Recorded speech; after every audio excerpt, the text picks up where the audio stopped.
na 10 panukalang batas na ang tanging layunin ay ibaba ang kuryente sa bansang ito.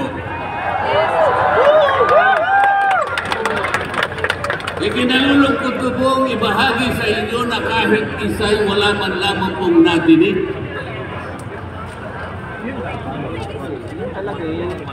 Ano po yung dininig pinatawag ang dating Pangulong Duterte, pinatawag ng Quadcom?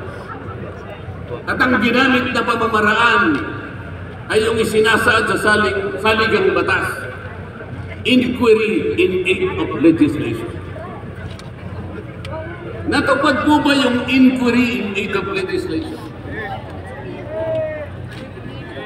Paano po in aid of legislation kung ang tatawagan nilang resource persons para humarap sa paglilitis na yon ay puro kalaban ng dating Pangulo? Alam po ninyo lahat yun. Pinagtatanong nila yung Pangulo base doon sa mga sinumpaang salaysay at affidavit nung kanyang mga inusig nung kanyang panahon sa war on drugs. Hindi naman ipinatawag ang mga taong maaring makapagbigay sa kanya ng tulong upang ipaliwanag ang war on drugs. Hindi ipinatawag ang mga Solicitor General sa kanya. Hindi ipinatawag ang mga chief PNP upang